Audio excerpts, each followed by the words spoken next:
வணக்கம். Hi all. எங்களோட சேனலில் ஒரு ரவா சேமியா கிச்சடி அப்படிங்கிற ரெசிபி போட்டிருக்கோம். இந்த ரவையும் சேமியாவும் பார்த்தீங்கன்னாக்கா நம்ம குக் பண்ணுறவங்களுக்கு ரொம்ப ரொம்ப ஹேண்டியான ஒன்றுன்னு சொல்லலாம். எனக்கு ஜென்ரலாக இந்த ரவையும் சேமியாவும் ரொம்ப ரொம்ப குவிக்காக குக் பண்ணக்கூடியதான ஒரு டிஷ் தான். இப்போ நிறைய பேரோட கம்ப்ளைண்ட்ஸ் பார்த்தீங்கன்னாக்கா குழந்தைங்க தனியாக ஒரு கூட்டோ ஒரு பொரியலோ சாப்பிட மாட்டேன்றாங்க, நிறைய வெஜிடபிள்ஸ் சாப்பிட மாட்டேன்றாங்க அப்படின்னா. ஸோ பட் உப்மா ஃபார்மில் கொடுத்தாக்கா அவங்களுக்கெல்லாம் உப்மா பிடிச்சிருக்கு. ஸோ நம்மளோட ஐடியாஸ் எல்லாம் என்னன்னாக்கா இது நிறைய வெஜிடபிள்ஸ் போட்டு இந்த ரவா சேமியா கிச்சடி அப்படிங்கிறத பண்ணுறச்சே குழந்தைங்களுக்கு அந்த நியூட்ரிஷன் நல்ல வெஜிடபிள்ஸோட நியூட்ரிஷன் ரொம்ப சுவையாக போய் சேரும். ரவைக்கும் சேமியாக்கும் ஜென்ரலாக குழந்தைங்களுக்கு ரொம்ப பிடித்தமான ஒரு டேஸ்ட் இருக்குது அப்படிங்கிறது நம்ம எல்லாருக்குமே தெரியும்.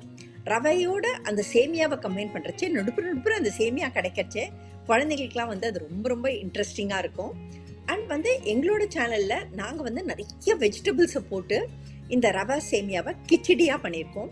அண்ட் ஈவன் நீங்கள் பார்த்தீங்கன்னாக்கா சீனியர் சிட்டிசன்ஸ் ஒரு சூப்பர் சீனியர் சிட்டிசன்ஸ்க்கு ரவைங்கிறது உப்மாவாக பண்ணுறச்சே கொஞ்சம் செரிமான தன்மை இல்லாமல் இருக்கலாம். ஏன்னாக்கா நம்ம அதை அப்படியே உதிரியாக பண்ணுவோம். பட் இந்த கிச்சடி அப்படிங்கிற ஃபார்மில் நம்ம பண்ணுறச்சே கொஞ்சம் கூட தண்ணி போட்டு அதை வேக வச்சு நிறைய வெஜிடபிள்ஸோட அந்த ரவையும் சேமியாவும் பண்ணுறச்சே அவங்களுக்கும் அது ஒரு சப்பராகவே இருக்கும் சீனியர் சிட்டிசன்ஸ்க்கெலாம். அண்ட் குழந்தைங்களுக்குலாம் ஒரு evening tiffin with so many vegetables fact in it அது ரொம்ப இன்ட்ரெஸ்டிங்காக இருக்கும். அண்ட் ரொம்ப ஹெல்த்தியாக நியூட்ரிஷியஸாக இருக்கும். அண்ட் நல்லா ஈவினிங் அவங்க ஸ்கூல் விட்டு வந்த உடனே நம்ம இதை கொடுத்தோம்னாக்கா அவங்களுக்கு அது நல்ல பசி தாங்கியும் இருக்கும். அண்ட் சீனியர் சிட்டிசன்ஸ்க்கு இது ஒரு சப்பராகவே இருக்கும். ஸோ கண்டிப்பாக எங்களோட சேனலில் நாங்கள் போஸ்ட் பண்ணதான இந்த ரவா சேமியா கிச்சடி எங்கள் ஸ்டைலில் எவ்வளோ வெஜிடபிள்ஸ் போட்டு நாங்கள் பண்ணுறோம் அப்படிங்கிறத நீங்கள் தொடர்ந்து பாருங்கள். தொடர்ந்து எங்கள் சேனலில் ரவா சேமியா வெஜ் கிச்சடி ரெசிபியை போய் பாருங்கள். ரவை சேமியா வெஜிடபிள் கிச்சடி முதல்ல அடிகனமான ஒரு வாண்டியை போட்டு அதில் எண்ணெய் போட்டு காலையிலேயே நாங்கள் சமையல் செய்யச்சு தாளித்து வச்சுருக்கிறதான கடுகு உளுத்தம்பருப்பு கடலைப்பருப்பு கலவையை அதில் போட்டுட்டு கொஞ்சமாக மஞ்சள் தூளும் சேர்த்து எண்ணெயிலேயே அந்த மஞ்சள் தூளோட பச்சை வாசனையும் போகிற மாதிரி நல்ல ஒரு வாட்டி பெரட்டி எடுத்துக்கலாம். அதுக்கப்புறம் விழுதாக அரைச்சி வச்சுருக்கிறதான இஞ்சி, பச்சை மிளகாய் துண்டுகள், பூண்டு பற்கள், பொடியாக அரிஞ்சு வச்சுருக்கிறதான வெங்காயம் எல்லாத்தையும் சேர்த்து வதக்கிக்கலாம். அந்த எண்ணெயிலேயே தேவையான அளவு உப்பையும் சேர்த்துட்டோன்னாக்கா வெங்காயம் நல்லா வதங்கி வந்துடும். வெங்காயம் நல்லா வதங்கியாச்சு. இப்போது பொடியாக அரிஞ்சு வச்சுருக்கிறதான தக்காளி,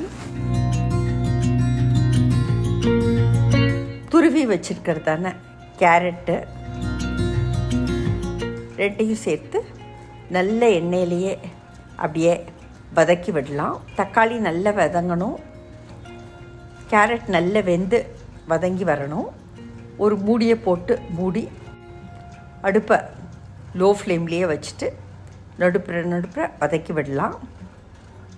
இப்போ கேரட் நல்லா வெந்து வதங்கி வந்த உடனே நம்ம எவ்வளோ ரவையும் சேமியாவும் சேர்க்குறோமோ அது மாதிரி 3 மடங்கு தண்ணியை சேர்த்துட்டு கொதிக்கிற தண்ணியை சேர்த்துட்டு அதிலேயே பச்சை பட்டாணியையும் சேர்த்துடலாம். நான் 1 கப் ரவை, அதாவது 100 கிராம் ரவை, 50 கிராம் அளவுக்கு ரோஸ்டட் சேமியா, வறுத்ததான சேமியா சேர்த்துருக்கேன். இதுக்கு நான் 4.5 மடங்கு எந்த கப்பால் ரவையையும் சேமியாவும் அளந்தேனோ அதே கப்பால் 4.5 கப் தண்ணியை நல்லா கொதிக்க வச்சு சேர்த்துருக்கேன். ஸோ டோட்டலாக 1 கப் ரவை, 1/2 கப் நல்ல ரோஸ்டட் சேமியாவுக்கு 4.5 கப் நல்ல கொதிக்கிற தண்ணி ஊற்றிருக்கேன். மூடி நடுப்புற திறந்து அப்படியே கிளறி விட்டோன்னாக்கா நல்ல ரவையும் சேமியாவும் வெந்து வந்துடும். அதுக்கு மேலே கொத்தமல்லி தழைகளை தூவலாம். இதை அப்படியே எடுத்து பட்டை மாதிரி போட்டு கொடுத்தோன்னாக்கா ரொம்ப இன்ட்ரெஸ்டிங்காக இருக்கும், ஸ்பெஷலி குழந்தைங்களுக்கு சாப்பிட. அந்த வானிலையில் அடியில் மிஞ்சிருக்கிறதான போர்ஷனை காந்தல் அப்படின்னு சொல்லிட்டு தனியாக எடுத்து வச்சு கொடுப்பாங்க. அது ரொம்ப டேஸ்டியாக இருக்கும். நிறையா காய்கள் நிறைந்த ரவை சேமியா கிச்சடி தயார். உங்களுக்கு பிடிச்சிருந்தாக்கா நீங்கள் வீட்டில் இந்த மாதிரியான முறையில் ட்ரை பண்ணி பாருங்கள். இஃப் நீங்கள் ஆல்ரெடி பண்ணலனாக்கா. அண்ட் உங்களுக்கு எங்கள் சேனல் பிடிச்சிருந்தாக்கா சப்ஸ்கிரைப் பண்ணுங்கள், லைக் பண்ணுங்கள், ஷேர் பண்ணுங்கள். Thank you all.